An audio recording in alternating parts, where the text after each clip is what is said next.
So we've got this pretty cool list here we're going to check out. But first we're going to glue up these two pieces of African mahogany. They're super light and they sound really good. So we'll get these together. Welcome to Dave's World.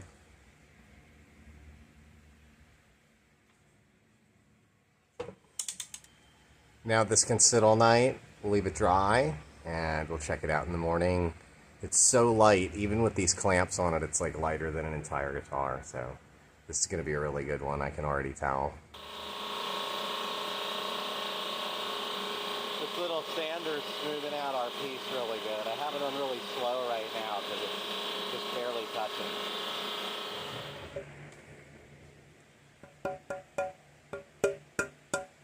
Sounds like a drum. It's flat too after going through our sander. So we're gonna kind of cut this one out to look more like a strat and getting it, well, a lot closer to a strat style block today.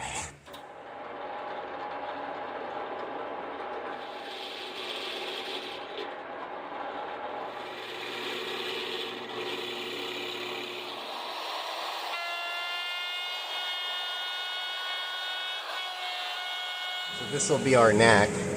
Pretty thick. So we'll run it across our super saw and get it down to like 13, 16.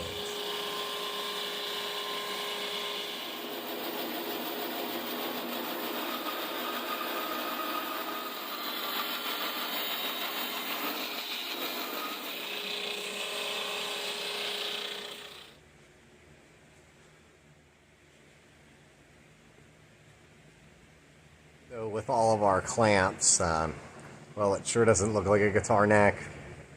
As usual, though, we will make it look like a guitar neck. Strat is the classic round over. Put this in our Bosch and get this done, then we'll do the carve away at our our body contours now. I would say at this point, probably like 99.999% of strats made anymore are just CNC'd, and this is not done with a file. But here in the Lair Custom Shop, we will be doing it by hand. So it's a little bit of work, but it's really cool, especially when they're done and it's like, wow, this is actually made like by a person. It just kind of has a better look to it. So let's make that happen. This mahogany's pretty easy to work with, but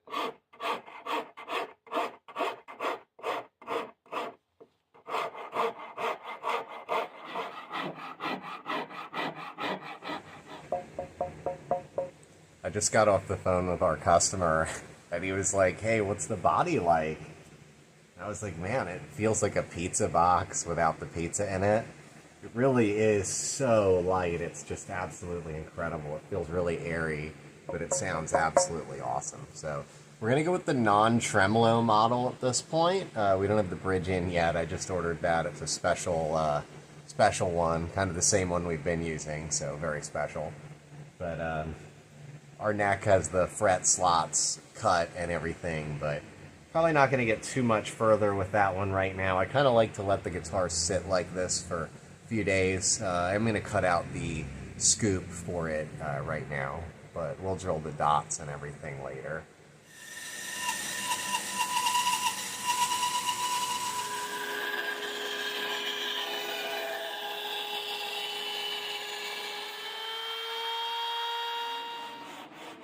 So our 9.5-inch radius is finished. We're going to use our fret saw here. Got the depth correct, and we'll just do the final depth for those. We'll finish sand this zebra wood to a pretty high grit since it'll just get oiled. But we're going to put our frets in today and get everything really right. But this is a really nice fretboard with a really nice 9.5-inch fretboard radius.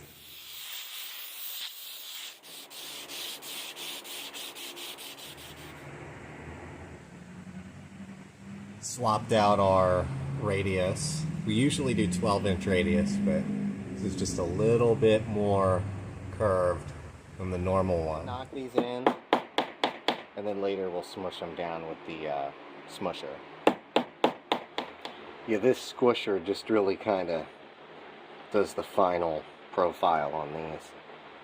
And it just pushes them in so perfect. So our customer did give us like actual instructions here. So we're going with a slightly flattened back of neck, C shape with 9.5-inch radius.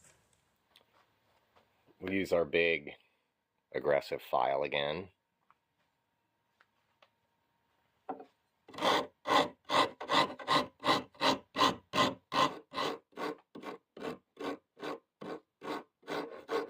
I have our string spacing and everything marked out. Everything's good here. We're going to drill the holes through the body for the bridge, and then we're going to go ahead and do the tuners.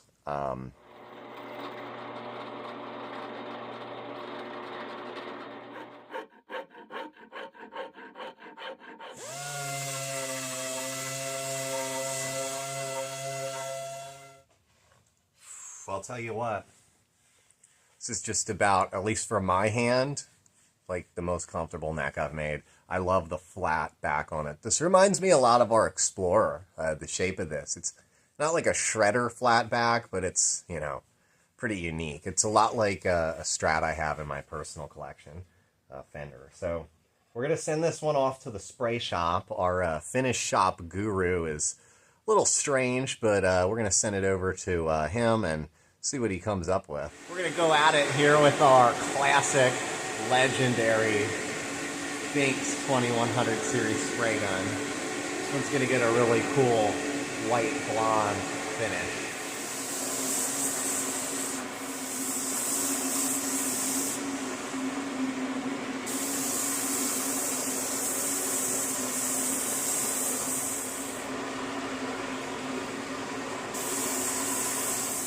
Gonna do this to the body. Beautiful mahogany. It's insane, the ripple on it, but we're still gonna make it like a translucent white. Jeez, that's gorgeous. We'll pour fill it now. Once again, this gets done like a couple of times, probably 3 times. I'll sand it off tomorrow, do it again, let it sit overnight, sand it off. This is a process that takes a while because really, it has to be really cured and dry and hard before we put the next coat over it. So we just give it its time and make sure it's right. So today is Sunday. Off to band practice today, but I couldn't help myself. I had to stop in for a few hours and mess around with this. We're going to seal this again today after I scuffle up with the pour filler. Instruments Custom Shop. We got our white blonde hooked up here.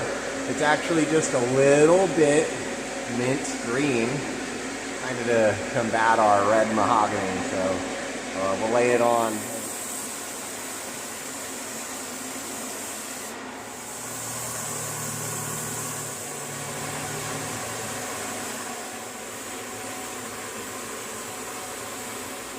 There's something really similar to this in commercial cabinet making. Like really any stained kitchen in general, if you walk into a really nice house, you're gonna look at those cabinets and it's like they all match. It's called toning. It's essentially what we're doing with this guitar is we're just shading over what's already been done just to even everything out, get it exactly right. So thinner stain, and we just kind of go over what we already have. This guitar is going to look really, really good. The nice thing about doing guitars is it's kind of comparable to like a stick of crown molding for the neck, and like a large drawer front for the body. So you really don't use a lot of material or take up that much space. Couple projects going on here. These two guitars are going to the same area in New York, which is really cool. So we'll actually be delivering these two at the same time, but they are at different stages. This white guitar is behind the other one.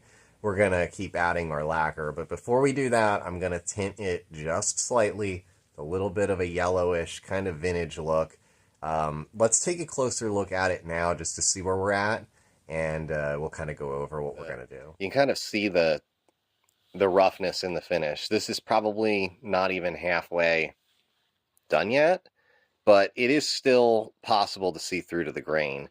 It's just very, very slight, and that's what we're going for. I had to kind of combat that mahogany, that red mahogany, with like a sort of like mint green sort of white to just make it look the way it does. What we're going to do next is we're going to scuff this down along with the neck, and we're going to do like a light yellow tint. I mean, it's almost going to be like nothing. That'll just give it just a slight vintage look. We'll do that to the neck as well. And then we're just going to continue lacquering this thing until it's all done. I let these dry for weeks, and then I wet sand and buff them. I've found that about 2 weeks is pretty much the earliest you can wet sand. In all honesty, it just doesn't turn out the same if you rush it. So this one will be really nice. Nice like NOS style finish.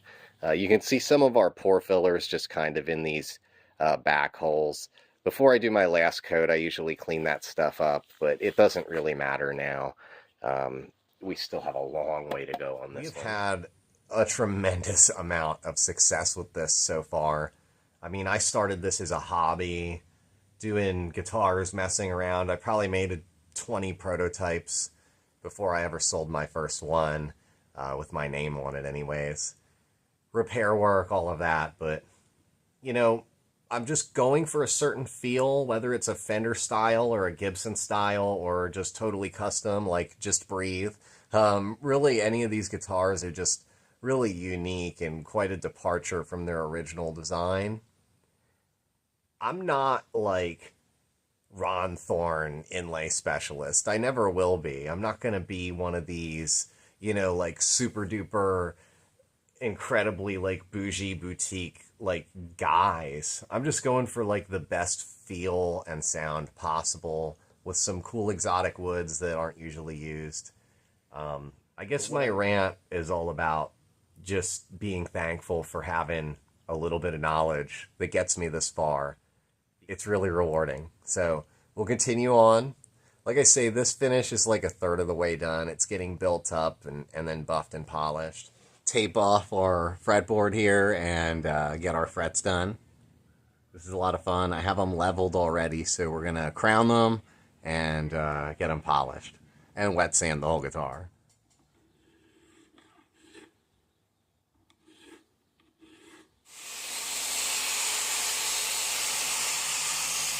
We have a really cool design here. So originally this guitar was going to have 3 single coils and be kind of straightforward.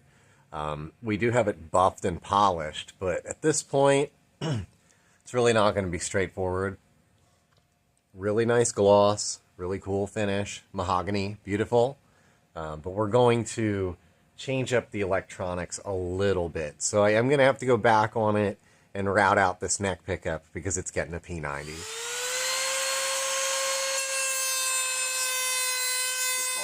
Going to be sick. Still got a little bit more work to do on this pick guard, but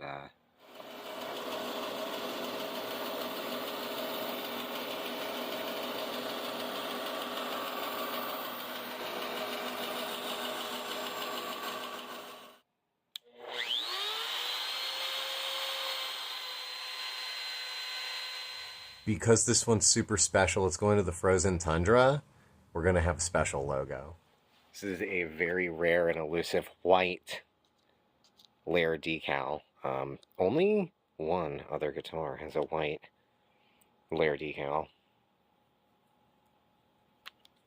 Got some crazy wiring here. Really cool stuff. This is going to be like a Seymour Duncan equipped crazy pick guard, super strat kind of. Well, you'll see. So that should be series parallel for that pickup. All Seymour Duncan stuff. This is going to be one of the more, I guess I should say, like, comprehensive wiring schemes. We did do that.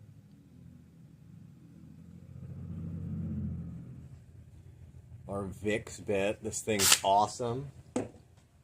We'll get our pick guard on here. This thing is not totally finalized as far as the color of the plastics. We are going with this pick guard, but the P90 Our customer isn't quite sure if he wants like white pickup covers, different mixed ones, all black.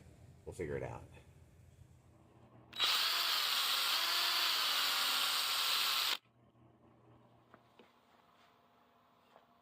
These are the same nut files the Fender Master Builders use. You can see them in the background. They're Instaface. Pretty cool experience doing this one. This is not what I expected it to be. I've played around on it for a few days. I kind of was thinking it would be like really mismatched and weird. The pickups wouldn't make any sense, and it would just be funky and cool. That's not the case. We're about to find out. Now, I did kind of have this sneaky feeling that it would be really great, but the more and more I made the guitar, the more I realized that, like, our customer isn't just like a regular guitar player. He's like the real deal, and he knows exactly what he wants. Let's check this thing out through the Mesa Boogie. It sounds absolutely insane. This guitar has a really nimble feel. It's smaller than a Fender Strat. The headstock is like the Eric Johnson style that's a little bit thinner, and the body itself is actually thinner. It gives it a real nimble feel. So this humbucker in general has a really awesome tone. So all the way down is this pickup, and the push-pulls in general are just, you know, I might roll the tone off a little.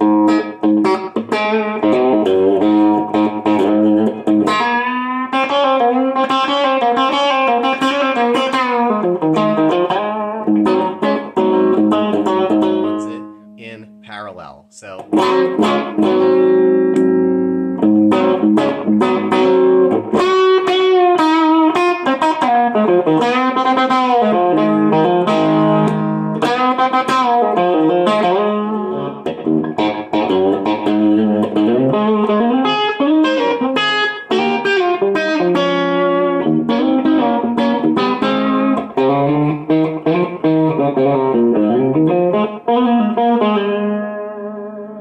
that's the bridge pickup.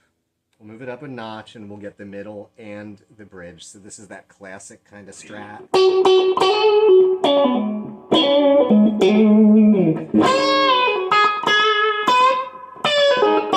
Well, from series with that one pickup and mix it, so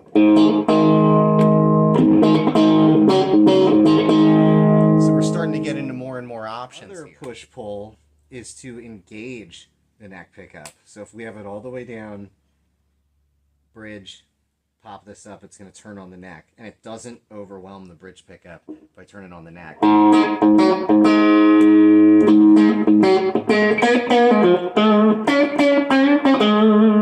I've really adjusted these heights so they're really well balanced. You can turn the tone control wherever you want. If you move it up one spot, now it's all pickups on. Sounds absolutely awesome. Has compression. String separation as well.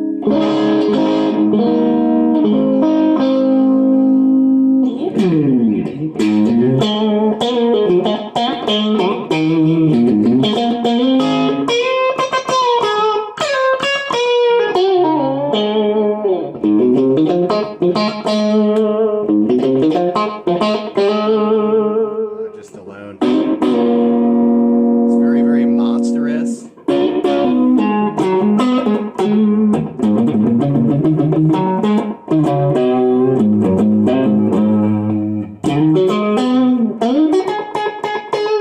That position is actually better than you'd probably expect it to be.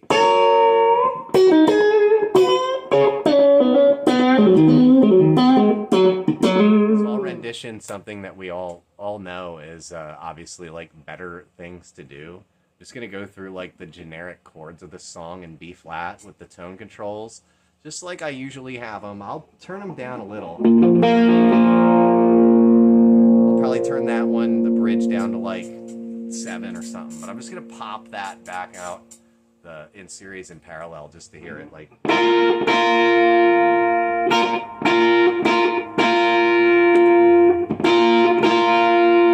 That gives you that sustain.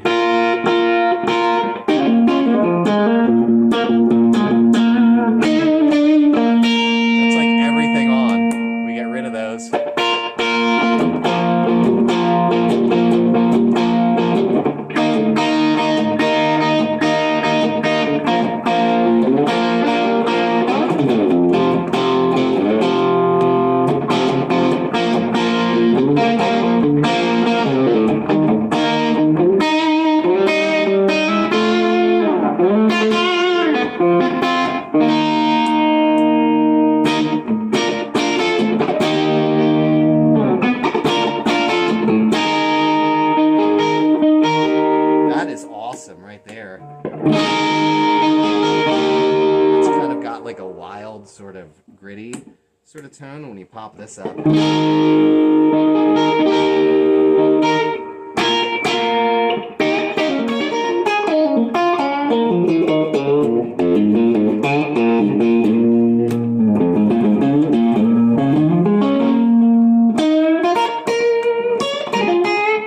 That's so cool.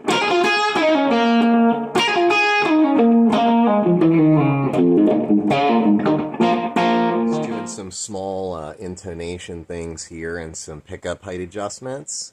We're going to take this one out tonight to really our home track. This one is the Winner's Circle Saloon in Grantville. We're going to plug in and jam out here.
Definitely rocked out a while on this one. I really like this guitar. It's very, very nimble, very light, very easy to play, and very versatile. Doesn't really sound like a Strat unless you kind of want it to. The in-between positions are still Stratty, but The pickups themselves on their own are very unique. And just from playing it the other night and playing it today, just making some small adjustments, it gets closer and closer. So I'll have it for the next few weeks, and then I'm going to deliver it to our customer.